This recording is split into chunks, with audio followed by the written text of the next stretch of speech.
Hello friends, welcome to just and wow channel. जैसा आज आप लोग देख रहे हैं कि यहाँ बहुत जोरदार बारिश हो रही है और वेदर बहुत कूल है और कूल वेदर से हमेशा याद आता है स्विट्जरलैंड। तो क्यों ना आज स्विट्जरलैंड की डिश हो जाए जिसे कहते हैं स्विस पोटैटो रोस्टी, और ये one of the best street food है स्विट्जरलैंड का। और आज आप मेरी वीडियो को अंत तक देखिएगा क्योंकि आज मैं बहुत ही इंटरेस्टिंग स्टोरी आपको सुनाने वाली हूँ। लेकिन उससे पहले अगर अभी आपने मेरा चैनल सब्सक्राइब नहीं किया तो प्लीज मेरे चैनल को सब्सक्राइब करिए, लाइक करिए और अपने कमेंट मुझे शेयर करिए।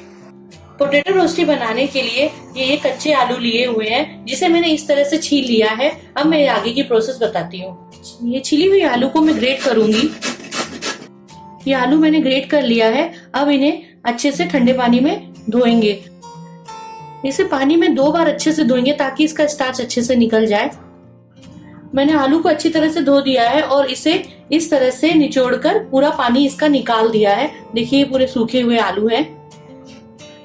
अब इसमें ऐड करेंगे कटी हुई प्याज, सॉल्ट, काली मिर्च, कॉर्नफ्लोर, ग्रेट किया हुआ चीज। अब इन्हें अच्छी तरह से मिला देते हैं। ये मिक्सचर रेडी हो चुका है। अब हम इसको इस तरह से लेके आगे प्रोसेस शुरू करते हैं। ये जो मैंने मिक्सचर लिया हुआ था, अब मैं इसे पैन में रखूंगी। इस तरह से इसको फ्लैट कर देंगे। मैंने इसको सेकने के लिए घी लिया हुआ है। आप चाहिए तो तेल या बटर भी यूज कर सकते हैं।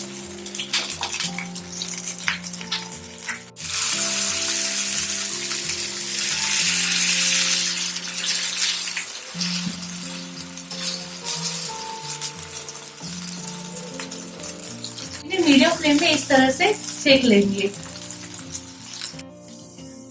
देखिए ये गोल्डन ब्राउन कलर के हो रहे हैं। अब मैं इन्हें धीरे धीरे पलटती हूँ। इसे मैंने 3 to 5 मिनट्स एक तरफ सेका है। अब इन्हें धीरे से पलटते हैं।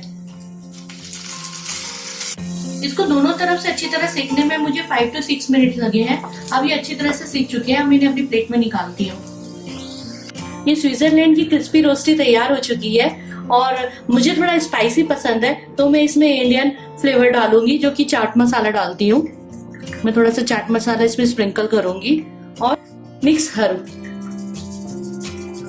ताकि और टेस्टी लगे।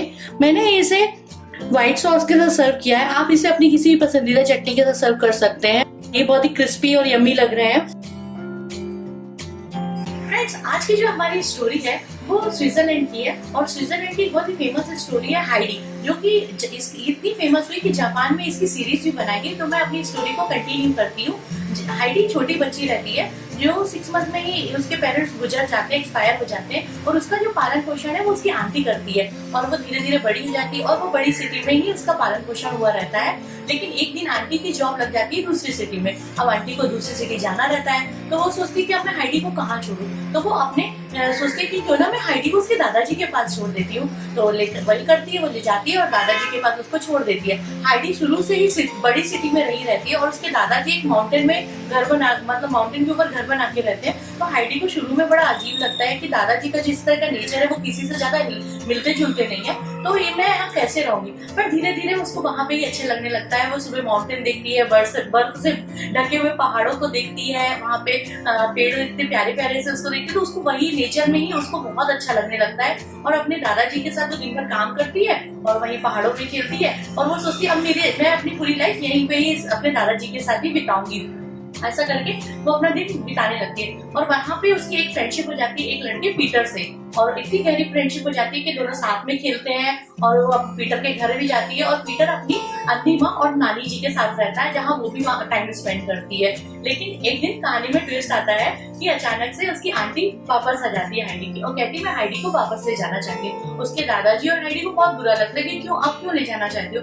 वो कहती क्योंकि यहाँ पर उसकी पढ़ाई भी कंटिन्यू नहीं होगी और मैंने अपनी वहाँ पे जॉब देख ली है तो मैं हाइडी को वापस ले जाना चाहती हूँ। दादाजी भी मान जाते क्योंकि उसकी पढ़ाई रुकी हुई थी, तो बोलते ठीक है तुम इसको वापस ले जाओ। जब हाइडी वहाँ जाती है तो एक बहुत बड़े घर में उसको ले जाया जाता है जहाँ उसकी आंटी काम करती है। वहाँ हाइडी की हम उम्र मतलब सेम एज की एक लड़की रहती है जिसका नाम फ्लोरा रहता है।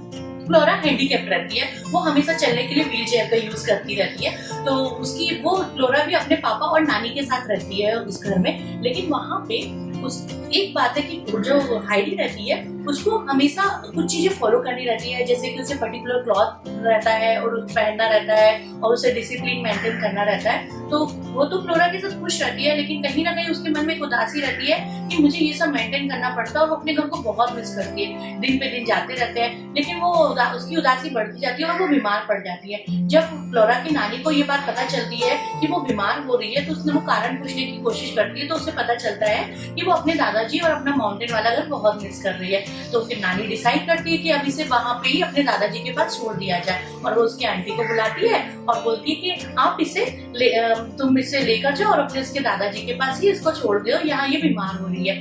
फ्लोरा इस बात को सुन के बहुत दुखी हो जाती है कि मेरी बेस्ट फ्रेंड अब मेरे से मुझे छोड़कर दूर जा रही है। पर नानी उसे समझाते हुए कहती है कि जो तुम्हारे दोस्त जिसमें खुशी होती है तुम्हें उसी चीज को करना चाहिए। फ्लोरा भी मान जाती है और हाइडी उसको इनवाइट करती है अपने दादाजी के घर को देखने के लिए। तो दोनों मान जाते हैं, वो बाय करके चली जाती है। ऐसी जाती है और दादाजी के साथ हाइडी फिर से अच्छे से रहने लगती है। फिर क्या होता है, एक दिन उसको खबर आती है कि फ्लोरा उसके पास घूमने आने वाली है। वो इतनी खुश हो जाती है कि फ्लोरा मुझसे मिलने आने वाली है। फ्लोरा आती है, वो अपना माउंटेन दिखाती है, सारे अपने फ्रेंड पीटर से मिलाती है और फ्लोरा भी वहाँ बहुत खुश हो जाती है। लेकिन यहाँ पे कहानी में एक ट्विस्ट आ जाता है कि जो पीटर रहता है वो उन दोनों की फ्रेंडशिप को देख के थोड़ा सा उसको जेलसी फील होती है और बोलता है कि अगर फ्लोरा हाइडी के साथ इसी तरह मिलती जुलती रहेगी तो हाइडी मुझे भूल जाएगी, तो मुझे तो कुछ करना चाहिए। तो क्या करता है, फ्लोरा की जो व्हील चेयर रहती है उसको उठा के पहाड़ी से नीचे फेंक देता है। लेकिन फ्लोरा बहुत बुरा लगता है, रोने लगती है कि अब मैं कैसे चलूंगी। पर हाइडी उसे समझाती है कि कोई बात नहीं, तुम मेरे कंधे का सहारा लेके माउंटेन चढ़ सकती हो। करती वही है हाइडी, दिन पे दिन अब उसको अपनी हाइडी की हेल्प से वो माउंटेन चढ़ती है। और एक दिन ऐसा आता है कि फ्लोरा अपने पैरों से खुद से चलना शुरू कर देती है। तो जब उसके नानी और फादर आते हैं उसको देखने के लिए, तो देखते हैं फ्लोरा अपने पैरों से चल रही रहती है और वो इतने खुश होते हैं कि अरे ये चमत्कार कैसे हो गया, और बहुत खुश होते हैं और सब भगवान को धन्यवाद करते हैं। लेकिन उनकी खुशी को जब सब देखते हैं तो वहाँ पीटर को रोना आने लगता है। तो सब पूछते पीटर तुम क्यों रो रहे हो। तो वो अपनी जो गलती किया रहता है उसको सबके सामने वो स्वीकार कर लेता है और कहता है कि मुझसे बहुत बड़ी गलती हो गई है, क्योंकि मैं जेलसी फील कर रहा था इन दोनों की फ्रेंडशिप को देख के,